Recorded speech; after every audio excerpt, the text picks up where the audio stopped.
Welcome to Javel Stories. Before we continue with the story, please don't forget to hit the subscribe button, turn on the notification bell to always get notified for upcoming stories, and also share the story with loved ones and friends. Thank you very much. The market square bustled with life as vendors called out their wares, and the aroma of roasted plantains and spices filled the air. Amara weaved her way through the crowd, her laughter trailing behind her as she chatted with her best friend, Grace. It was a rare day off from work, and she intended to make the most of it. She was reaching for a basket of ripe mangoes when a hand brushed hers. Startled, she looked up and met the warm, brown eyes of a tall stranger. He smiled, revealing a set of perfect teeth. "I believe you were here first," he said, his voice smooth and disarming. Amara blinked, momentarily caught off guard. "Oh no, please go ahead," she stammered, withdrawing her hand. "Thank you, but it wouldn't feel right. Besides, I think you'd appreciate these more than I would," he said, gesturing toward the mangoes. Grace, standing nearby, nudged Amara with a teasing grin. "Looks like someone just found her knight in shining armor," she whispered. The stranger extended his hand. "I'm David. And you are?" "Amara," she replied, shaking his hand briefly. The conversation flowed effortlessly from there. David was charming, confident, and attentive. He spoke of his work as a contractor and his passion for traveling, and Amara found herself captivated. His charisma seemed to light up the air around them, and for the first time in a long while, she felt the stirrings of excitement and curiosity. Their meeting extended far beyond the mango stand. David insisted on carrying her basket and walked her and Grace through the market, sharing light-hearted jokes and stories. By the end of the day, he had not only won over Amara, but had also charmed Grace with his easy demeanor and quick wit. Before parting ways, David asked Amara for her number. Grace raised an eyebrow, clearly impressed, but said nothing. Amara hesitated for a moment, then gave it to him. There was something about him, something intriguing and magnetic, that made her want to know more. That night, as Amara lay in bed, her thoughts were consumed by David. His confidence, his laughter, the way he seemed genuinely interested in her opinions, it all felt surreal. She smiled to herself, wondering if their paths had crossed for a reason. David wasted no time in following up. By the next morning, he had texted her, asking if she'd like to meet for coffee. Their connection deepened over subsequent dates, with each encounter revealing more layers to his personality. He was attentive, funny, and seemed to understand her in ways she didn't think anyone could. Amara'S world, once predictable and orderly, began to take on the hues of a budding romance. David was unlike anyone she had ever met, and with each passing day, her feelings for him grew stronger. Little did she know, the seeds of her love would soon face challenges far beyond her imagination. The warm glow of the late afternoon sun cast long shadows across the veranda as Amara nervously paced back and forth. She had invited David to dinner with her parents that evening, a monumental step in their relationship. Though she was eager for her family to meet him, a sliver of doubt gnawed at her. Her father, Chief Okoye, was a traditionalist with high expectations for anyone who wished to marry his daughter. Her mother, Nneka, though softer, often mirrored her husband's opinions. "Relax, Amara," David said as he leaned casually against the doorway, his ever-present smile calming her nerves. "I'm not worried. Your parents will see what you see in me." Amara smiled, comforted by his confidence. "You don't know my father," she said with a nervous laugh. When David arrived that evening, dressed impeccably in a tailored navy suit, Amara couldn't help but feel proud. He greeted her parents with warmth and respect, bowing slightly as he shook her father's hand. At first, everything seemed to be going well.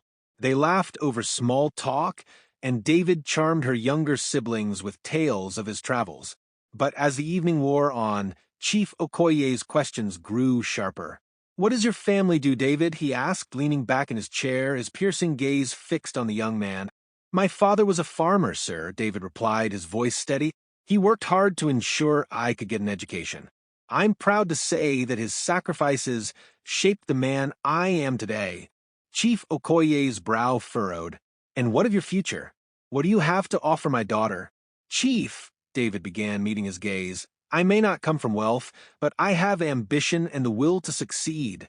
Amara inspires me to be better every day, and I can promise you that I'll do everything in my power to give her a good life." Nneka glanced at her husband, her expression unreadable. Amara's heart raced as she watched the exchange. After dinner, when David had left, her father voiced his disapproval. "Amara, this man is not suitable for you. He has no solid foundation, no background we can trust. Love is not enough to build a future." "But Papa," Amara argued, "David is hard-working and kind. He loves me and I love him. Isn't that what matters most?" Her father shook his head. "What matters is stability and respectability. You're too blinded by emotions to see clearly." Her mother, though less vocal, nodded in agreement. "Amara, your father has a point. Love is important, but it cannot feed a family or protect you from hardship." Frustrated, Amara stormed out of the room. For days, tension simmered in the household. Her parents' disapproval didn't deter her feelings for David, but instead strengthened her resolve. She began spending more time with him, seeking solace in his presence. "I'll convince them," she told him one evening as they sat under the stars. "They'll see what I see in you. I won't give up on us." David kissed her forehead, his eyes filled with gratitude. "I don't deserve you, Amara, but I promise I'll make them proud." Amara's campaign to win her parents overbecame a mission. She began subtle conversations with her mother, painting vivid pictures of David's integrity, ambition, and kindness. "Did you know David built his company from scratch?" she told her mother one morning while peeling yam in the kitchen. "He's not the kind of man who gives up. Papa should admire that." Nneka sighed. "Amara, I see that you love him, but love alone doesn't smoothen life's rough edges. Your father has lived long enough to know this." Amara pressed on undeterred. Meanwhile, she convinced David to spend more time with her family. He joined them for church services, helped her father repair the fence, and even learned to cook her mother's famous egusi soup. His efforts didn't go unnoticed. Chief Okoye began to soften, though he refused to admit it outright. One evening, as he sat on the veranda, David approached him. "Chief," David began, his voice steady but respectful, "I know I may not meet all your expectations right now, but I love your daughter. I'm willing to work hard every day to earn your trust and make her happy. Please give me a chance." The old man studied him for a long moment before nodding slightly. "We'll see, David. Actions speak louder than words." When David left, Chief Okoye turned to his wife. "The boy has spirit.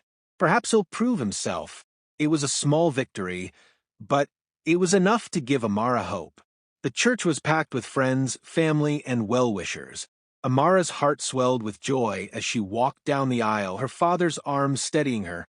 Despite his earlier reservations, Chief Okoye had grown to respect David, even giving him a grudging blessing. The ceremony was beautiful, filled with laughter and tears. Amara looked radiant in her white gown, and David couldn't take his eyes off her. As they exchanged vows, promising to love and cherish each other forever, there wasn't a dry eye in the room. The reception was a lively affair, with music, dancing, and endless toasts to the happy couple. Amara's friends teased her about her new life, and her family showered her with blessings. As the evening wore on, Amara stole a moment to look at David, her heart brimming with love. "We did it," she whispered. David smiled, pulling her close. "This is just the beginning, Amara. Our forever starts now." Unbeknownst to her, the promises of forever would soon be tested in ways she could never have imagined. The first year of Amara and David's marriage was like a dream. They moved into a modest but cozy home in a quiet part of town. Amara took pride in decorating the house, ensuring every corner reflected their love story.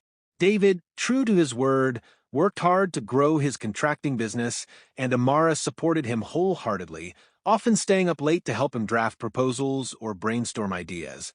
They spent weekends exploring new places, laughing over shared meals, and making plans for the future. David would often surprise Amara with little gestures, a bouquet of flowers, a handwritten note, or her favorite snacks after a long day. It felt like everything was falling into place. Amara's friends envied her happiness. Grace, her best friend, often remarked, "You two are like a fairy tale." He's everything you hoped for, and more. Amara would smile, her heart full. He really is? I'm so lucky. Their families, once skeptical, also warmed up to David. Chief Okoye even invited him for long conversations about politics and business, something Amara had never thought possible. It seemed David was proving himself not just as a husband, but also as a son-in-law. But beneath the surface, small cracks were beginning to form. David had started coming home later than usual, often citing work meetings or networking events. Amara didn't mind at first. She trusted him implicitly and believed he was working hard for their future. Yet there were moments that gave her pause. Once, she found an expensive watch hidden in a drawer, something far beyond their current means. When she asked about it, David brushed it off, saying it was a gift from a client. Amara chose to believe him, dismissing the unease that lingered in the back of her mind. The first year ended with a grand celebration of their anniversary. David surprised Amara with a candlelit dinner at home, cooking her favorite dishes and showering her with compliments. As they danced in their living room to soft music, Amara felt a deep sense of gratitude. "This is all I've ever wanted," she whispered, resting her head on his shoulder. "And I'll give you even more," David replied, holding her close. "This is just the beginning, my love." Unbeknownst to her, it truly was just the beginning, but not in the way she had hoped. By the time their second year of marriage began, David's late nights had become more frequent. He claimed it was necessary to secure big contracts, and Amara wanted to believe him. However, the warmth that once defined their relationship was slowly being replaced by an unsettling coldness. David began snapping at her over trivial matters. If dinner wasn't ready when he came home, he'd complain about her laziness. If she asked about his day, he'd respond curtly, often dismissing her concerns as nagging. Amara tried to adjust. She woke up earlier to prepare his breakfast and stayed up late to ensure dinner was perfect. She told herself it was just a phase, a temporary rough patch that all couples went through. But David's behavior only grew worse. He started staying out past midnight, returning home with a faint smell of alcohol and perfume. When Amara confronted him, he laughed it off. "Don't be so dramatic, Amara," he said one night, his words slurred. "I'm working hard for us. You should be grateful." The tension in their home became palpable. Amara spent nights crying silently, careful not to wake him. She clung to memories of the man she had fallen in love with, hoping he would return. Grace noticed the change in Amara and tried to intervene. "Amara, are you okay? You look so tired lately." "I'm fine," Amara lied, forcing a smile. "It's just the stress of balancing everything." "You can talk to me, Grace pressed. "Marriage isn't supposed to feel like this." But Amara couldn't bring herself to admit the truth. She was determined to fix things on her own, believing that love could conquer anything. David, meanwhile, seemed oblivious to her pain, or worse, indifferent. His absences grew longer, and his excuses became flimsier. The home they had built together felt more like a prison with each passing day. Despite it all, Amara held on to hope. She prayed fervently every night, asking God to restore their love. She believed that the man she married was still there, buried beneath the layers of anger and indifference. But as the days turned into weeks and the weeks into months, her hope began to waver. David's temper flared more often, and his words cut deeper. He began criticizing Amara for everything, her cooking, her appearance, even the way she cleaned the house. "You're useless," he snapped one evening when she forgot to iron his shirt. "I married you because I thought you'd make my life easier, not harder." Amara recoiled as if struck. She tried to explain that she had been busy running errands all day, but David wouldn't hear it. "Excuses," he spat, slamming the door as he stormed out. Amara collapsed onto the couch, tears streaming down her face. She couldn't understand what had gone wrong. The man she had once adored now seemed like a stranger, a cruel, unrecognizable version of the David she loved. She confided in Grace, who urged her to leave. "Amara, you deserve better. You can't let him treat you like this." But Amara shook her head. "I made a vow, Grace, for better or worse. He's just going through something. I know he'll change." Grace sighed, frustration mingling with concern. "How long are you willing to wait, Amara?" Until he breaks you completely? Amara didn't have an answer. All she had was a fragile hope, a hope that was becoming harder to hold on to with each passing day. It was a warm Saturday afternoon when the first major argument erupted. David had promised to spend the day with Amara, but when she woke up, he was already gone. She called him repeatedly, but he didn't answer. Hours later, he returned home, his shirt rumpled and his expression unapologetic. "Where were you?" Amara demanded, her voice shaking with a mix of anger and worry. "Out," David replied nonchalantly, brushing past her. "Out where?" she pressed. "You promised we'd spend the day together." David scoffed. "I don't have to explain myself to you, Amara. Stop acting like my mother." The words stung, but Amara refused to back down. "I'm your wife, David. I have a right to know where you've been. And I have the right to some peace and quiet," he snapped, his voice rising. "Why can't you just let me be?" The argument escalated, with both of them shouting over each other. For the first time, David's anger seemed truly unrestrained. He accused Amara of being too demanding, too clingy, too ungrateful. When he stormed out of the house, slamming the door behind him, Amara sank to the floor, her chest heaving with sobs. She spent the night alone, replaying the fight in her mind and wondering where they had gone wrong. Despite everything, she still loved him. She still believed they could find their way back to each other. But deep down, a small voice whispered a truth she wasn't ready to face. The man she loved might never return. Amara'S once bright demeanor had dimmed, and her friends began to notice. Her laughter was no longer genuine, her smiles fleeting. Grace, ever perceptive, confronted her one evening after they met for coffee. "Amara, you've been quiet lately," Grace said, her eyes scanning Amara'S tired face. "Is everything okay at home?" Amara hesitated, stirring her cup of tea with a trembling hand. "It's just work stress. David's business has been demanding, and I'm trying to support him the best I can." Grace narrowed her eyes. "That's not the whole story, is it? You look exhausted, Amara. When was the last time you did something for yourself?" Amara sighed, feeling the weight of her secrets pressing down on her chest. "I love him, Grace. He's just under a lot of pressure. Things will get better." Grace leaned forward, her voice soft but firm. "Love doesn't mean tolerating disrespect or mistreatment. You deserve better, Amara." Amara wanted to believe her, but the thought of giving up on David felt like betraying everything she had fought for. Her friends continued to voice their concerns, but Amara dismissed them, clinging to the hope that David would change.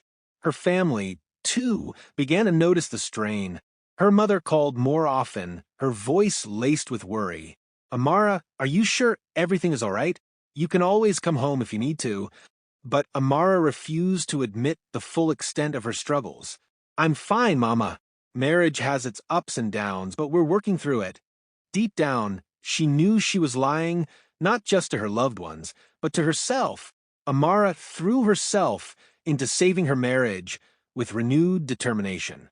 She cooked his favorite meals, dressed up to greet him when he came home, and avoided arguments no matter how much his words hurt. She began researching ways to rekindle their love, reading articles, and watching videos about marriage counseling and communication. One evening, she timidly brought up the idea of seeing a counselor. David laughed bitterly. "A counselor? What for? So, someone can tell me how to run my marriage? Forget it." "But David," Amara pleaded, "we're drifting apart. I just want us to find our way back to each other." David dismissed her with a wave of his hand. "You're overthinking things. We're fine. Stop making problems where there aren't any." His indifference cut her deeply, but Amara refused to give up. She began writing him heartfelt letters, leaving them in places he would find them, on his desk, in his jacket pocket, next to his breakfast. But he never acknowledged them. Despite her efforts, David grew colder.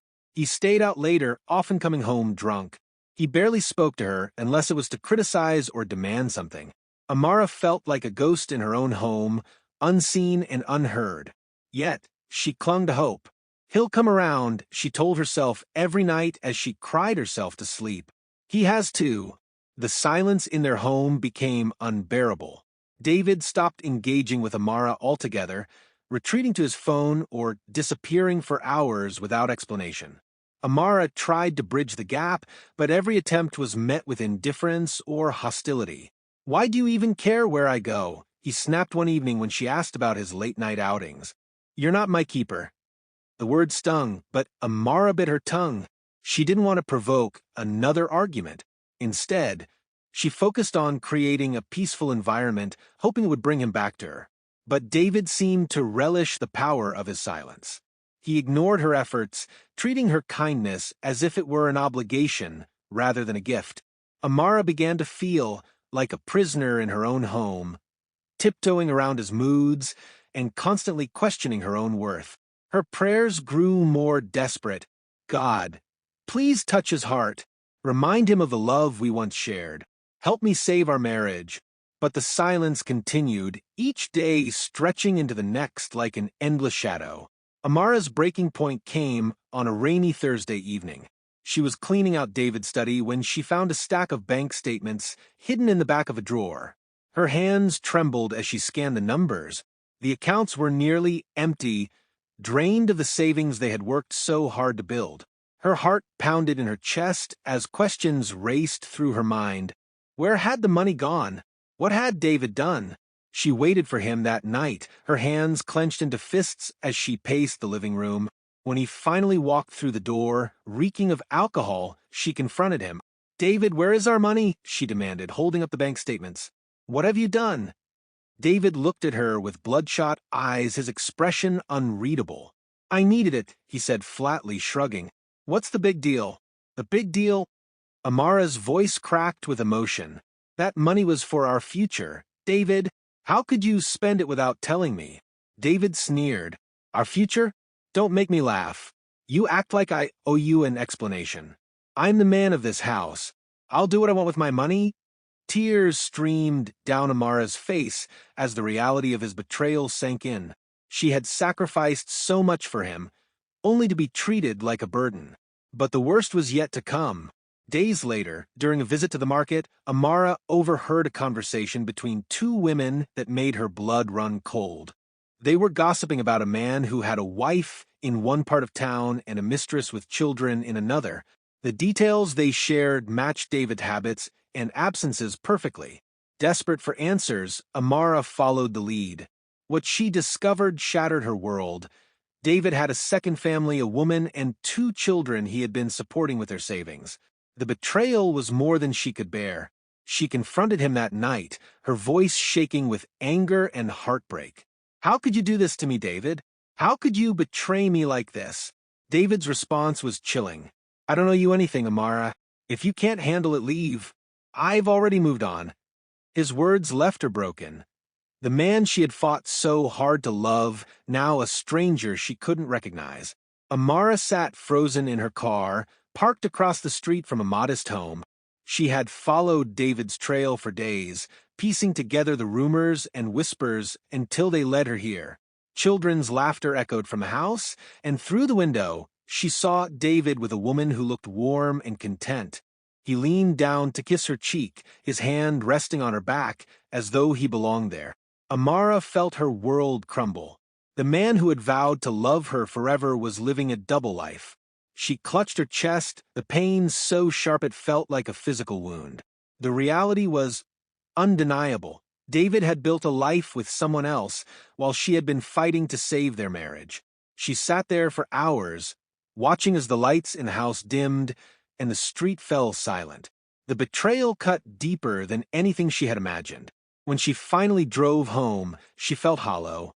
Her tears had dried up, leaving only a deep, aching numbness.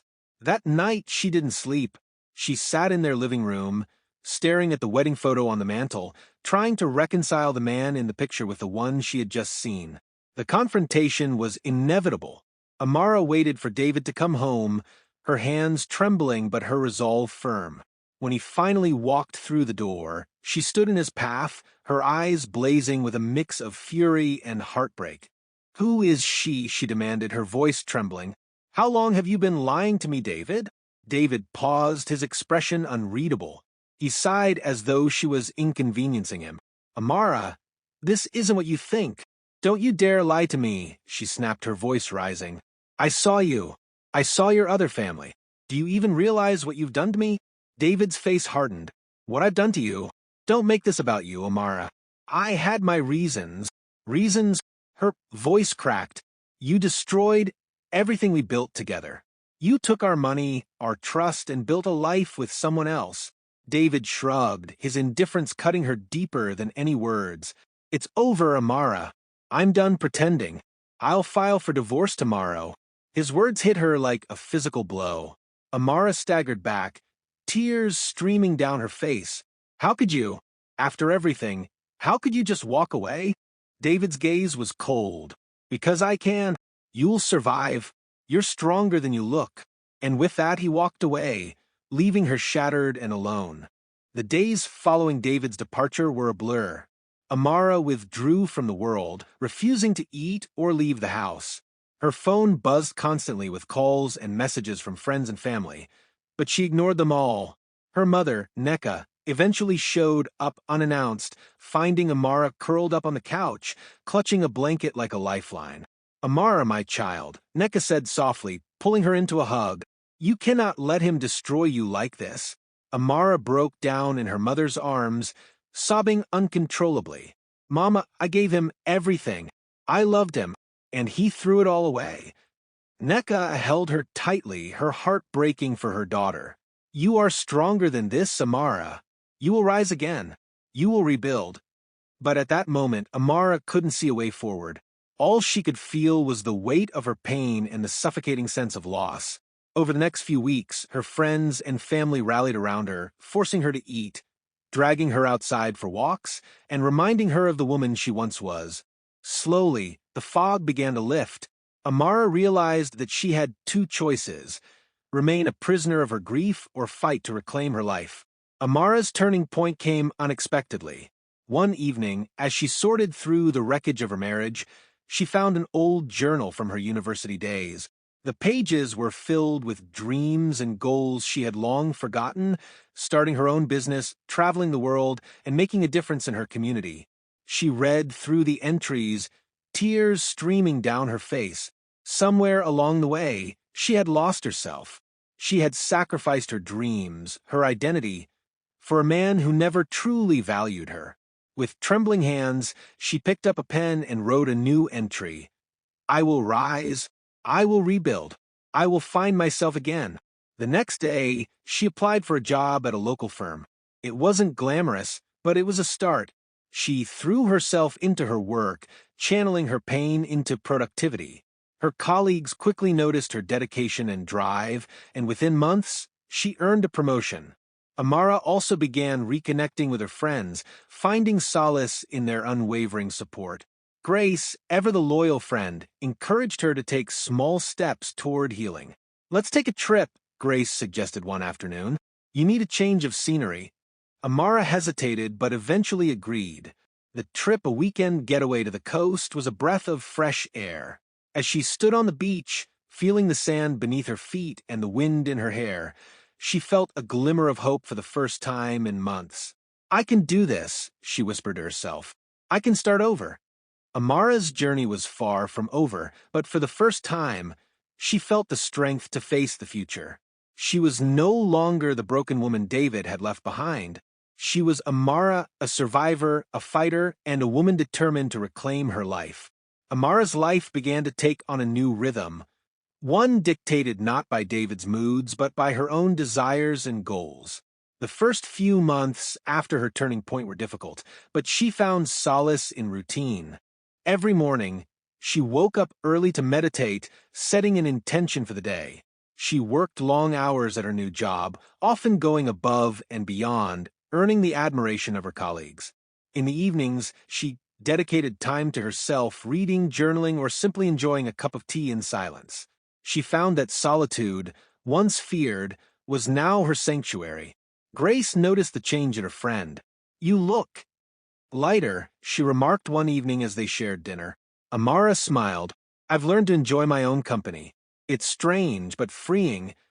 She began exploring hobbies she had once set aside. Painting, something she had loved in her university days, became her new passion. Her small apartment soon filled with canvases splashed with vibrant colors, each one a reflection of her evolving emotions. Though loneliness occasionally crept in, Amara reminded herself that she was rebuilding, piece by piece. The weight of David's betrayal no longer defined her. She was learning to stand on her own, and it felt powerful. Amara's hard work at her job didn't go unnoticed. Her attention to detail and innovative ideas caught the eye of the company's executives. Within a year, she was promoted to a managerial position, a milestone that filled her with pride. But Amara wasn't content to stop there. She began attending workshops and networking events, expanding her knowledge and connections. She had always dreamed of starting her own business, and now, for the first time, it felt within reach. Using the little savings she had managed to rebuild, she launched a small consultancy firm specializing in project management. It was a daunting venture, but Amara was determined to succeed. She worked tirelessly, often sacrificing sleep to meet deadlines and satisfy clients. Her efforts paid off. Within a few months, her business began to grow. Word of her professionalism and expertise spread, and she secured contracts with larger companies. Amara's success became a source of inspiration for those around her. "You're unstoppable," Grace said proudly. "I've learned that when you stop waiting for someone else to save you, you discover just how capable you are," Amara replied. Her journey was far from easy, but every challenge she overcame reminded her of her strength. She was no longer defined by her past. She was forging a new future, one built on her own terms. As her business flourished, so did Amara's confidence. She began receiving invitations to speak at events, sharing her story of resilience and perseverance. Each time she stood before an audience, she felt a sense of pride, not just in her success, but in her ability to turn pain into purpose. Despite the admiration she received, Amara remained guarded about one aspect of her life: love. The wounds David had left were still raw, and she couldn't imagine opening herself up to someone else. Her family and friends encouraged her to consider dating again. "Not all men are like David," her mother gently reminded her. "I know, Mama," Amara replied, "but I need time to focus on myself.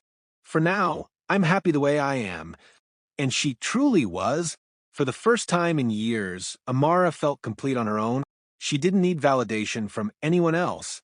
She had made a promise to herself to prioritize her happiness and well-being above all else, and she intended to keep it.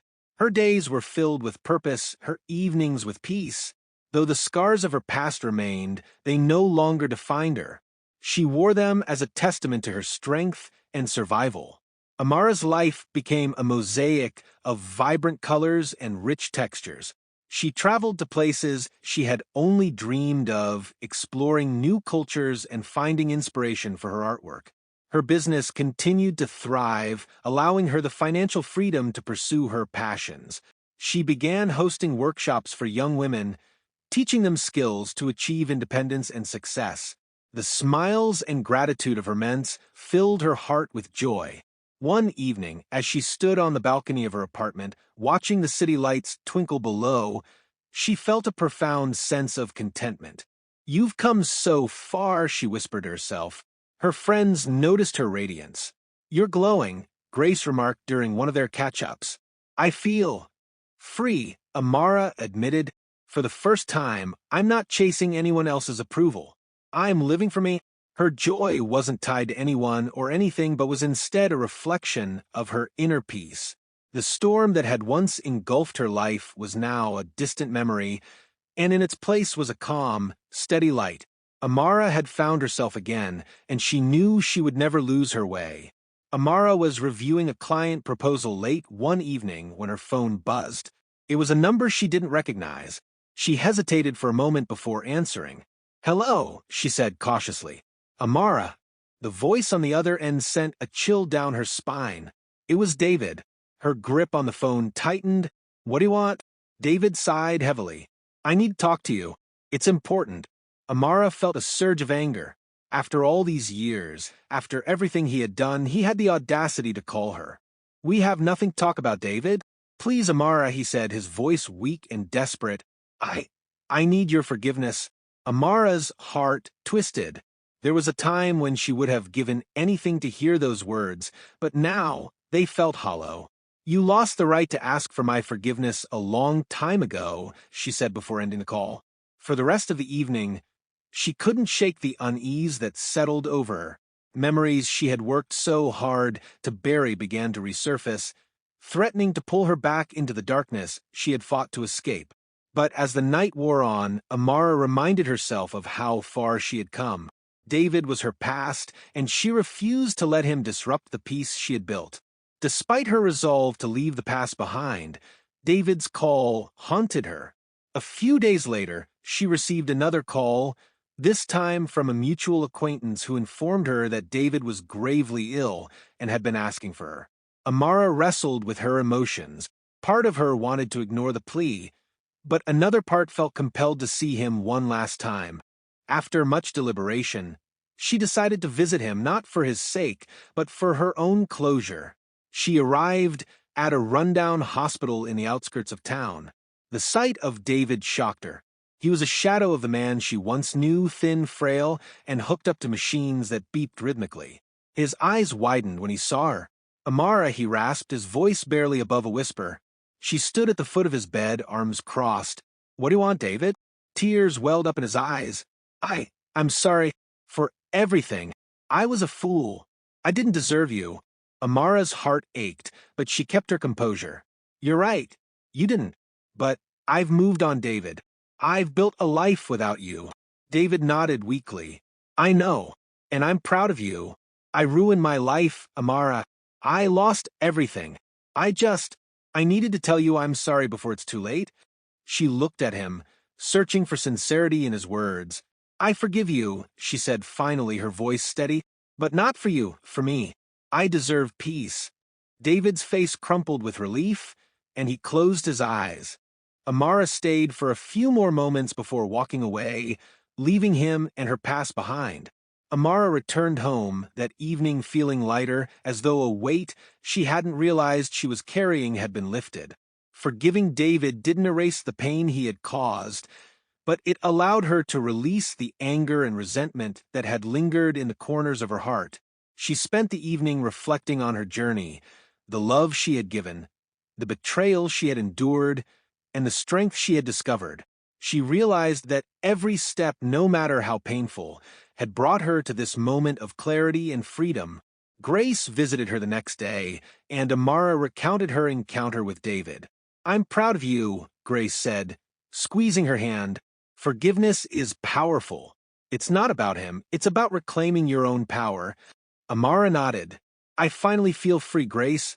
Free from the past, free from the pain. It's time to focus on the present and the future."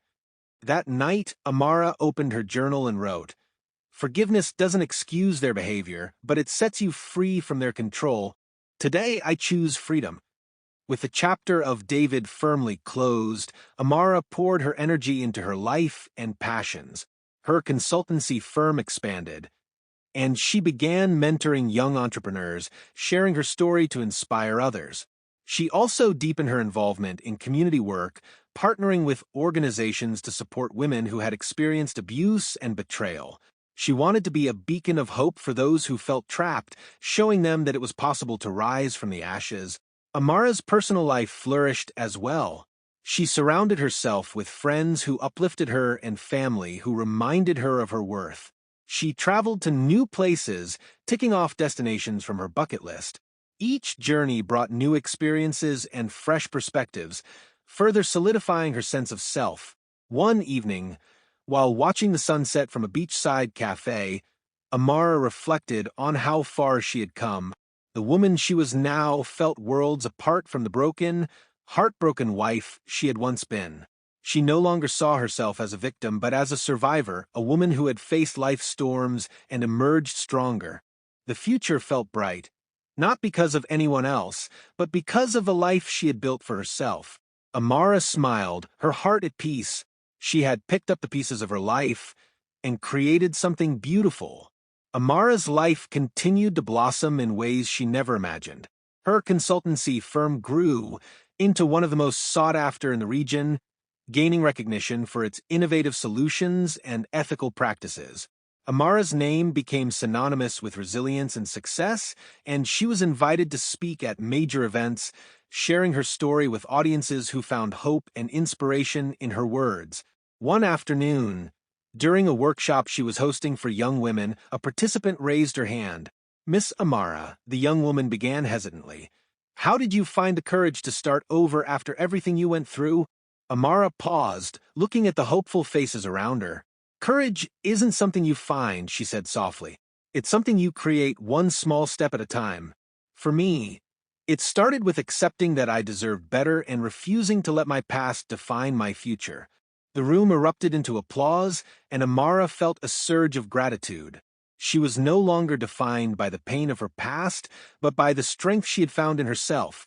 Outside of her professional life, Amara found joy in simple pleasures, spending time with friends, experimenting with new recipes, and indulging in her love for painting. Her home was filled with colorful canvases, each one a testament to her journey. Though she remained guarded about love, she found fulfillment in the relationships she had with her friends and family. She had built a life rich with purpose, and for the first time, she truly felt whole. Happiness came to Amara in unexpected moments, a spontaneous trip with Grace, the laughter of children during a community event, or the quiet satisfaction of a job well done. She had learned to appreciate the little things, recognizing that true happiness wasn't found in grand gestures, but in everyday joys. One of her favorite moments was her morning routine. With a cup of tea in hand, she would sit by her window, watching the sunrise while journaling her thoughts. It was her time to reflect, to dream, and to remind herself of how far she had come.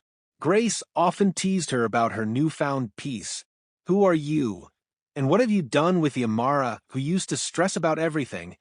Amara laughed. "That Amara learned the hard way that peace is priceless. I've worked too hard to let anyone take it from me again." Her laughter was lighter now, unburdened by the pain of her past. She had found a rhythm to her life, one that brought her joy and satisfaction. For the first time in years, Amara felt free, not just from David but from the expectations and fears that had once held her back. Amara's journey became a beacon of hope for many. Women from all walks of life reached out to her, sharing their own stories of pain and resilience. Amara responded to each one with compassion and encouragement, reminding them that they, too, had the strength to overcome. She decided to write a book, chronicling her journey from heartbreak to healing. Titled Rising from the Shadows, the book became a bestseller, touching the lives of thousands. Amara'S candid storytelling and practical advice resonated deeply, inspiring others to take control of their own narratives. She also established a foundation to support women who had experienced emotional and financial abuse, providing resources and mentorship to help them rebuild their lives. The foundation quickly grew, attracting partnerships and donations from across the country. During the foundation's inaugural gala, Amara stood before a room filled with supporters, her heart full of gratitude. "This isn't just my story," she said, her voice steady. "It's the story of every woman who has faced adversity and chosen to rise above it. Together, we can create a world where every woman feels empowered to reclaim her life."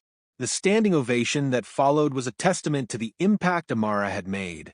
Her legacy was no longer tied to her pain, but to her strength and the hope she brought to others. Though Amara had vowed never to remarry, life had a way of surprising her. During a business conference, she met Nathan, a kind and intelligent entrepreneur who shared her passion for community development. Their connection was immediate but understated, a friendship that grew slowly over months of shared conversations and mutual respect. Nathan admired Amara'S strength and independence, never once trying to overshadow her achievements. "You're remarkable," he told her one evening over dinner. "Not because of what you've been through, but because of how you've risen from it." Amara smiled, feeling a warmth she hadn't allowed herself to feel in years. "Thank you, Nathan. That means more to me than you know." Despite her initial hesitation, Amara allowed herself to explore the possibility of love again. Nathan's patience and understanding reassured her, And over time, she realized that love didn't have to mean losing herself. It could be a partnership built on mutual respect and support. Though she remained cautious, Amara knew that this time she was in control. She was no longer the naive girl who had once believed in fairy tales. She was a woman who had weathered life's storms and emerged stronger, ready to embrace whatever came next. Amara stood in her gallery, gazing at a large canvas that dominated the room. It was her latest piece, a vibrant swirl of colors that seemed to tell a story of struggle, growth, and renewal. The painting had taken months to complete, and now, as she looked at it, she felt a deep sense of satisfaction. Her gallery had become a haven not just for her art, but for her story. Each piece she displayed told a part of her journey from heartbreak to healing. Visitors often commented on how her work seemed to speak to their own struggles, and Amara took pride in knowing she could touch lives through her art. That evening, she hosted a private event to unveil her latest collection. Friends, family, and supporters gathered, their faces lit with admiration and pride. Grace, ever the supportive best friend, raised a toast. To Amara, she said, her voice filled with emotion. A woman who has shown us all that it's possible to rise, no matter how hard life tries to break you. As the room erupted in applause, Amara felt a lump in her throat. She stepped forward to address the crowd, her voice steady but filled with emotion. "Thank you," she began. "Thank you for being here tonight and for supporting me through this journey. My life has been far from perfect, but I've learned that perfection isn't the goal, growth is. Every challenge, every setback has shaped me into the woman I am today." She paused, her gaze sweeping over the room. "If there's one thing I want you all to take away, it's this. Your worth is not defined by anyone else's actions or opinions. You are enough, just as you are. And no matter how dark things may seem, there's always a way forward. You just have to take the first step." The applause that followed was thunderous, and Amara felt a deep sense of fulfillment. She had not only reclaimed her life, but had used her experiences to uplift others. Years passed, and Amara'S life continued to flourish. Her foundation expanded, providing scholarships, mentorship programs, and shelters for women in need. Her gallery became internationally recognized, and her book, Rising from the Shadows, remained a bestseller. Nathan became an integral part of her life, supporting her dreams while pursuing his own. Though they never officially married, their partnership was strong and unwavering. Amara had learned that love didn't have to fit a specific mold. It could be whatever she chose to make it. One sunny afternoon, as Amara walked through a park near her home, she watched children playing and families laughing. The sound of joy filled the air, and she felt a profound sense of peace. Her journey had been anything but easy, but she wouldn't trade it for anything. The struggles, the heartbreak, the growth, it had all led her to this moment of contentment. As she sat on a bench, the sunlight warming her face, she closed her eyes and reflected on her life. She was no longer the woman who had begged for someone else's love. She was a woman who had found love within herself, and that was more than enough. Amara smiled, her heart full. Her story wasn't just one of survival, it was one of triumph. She had turned her pain into purpose, her heartbreak into strength, and her life into a masterpiece. Her legacy would live on, not in the scars of her past, but in the lives she had touched and the examples she had set. And in that moment, Amara knew she had finally found the peace and prosperity she had always deserved.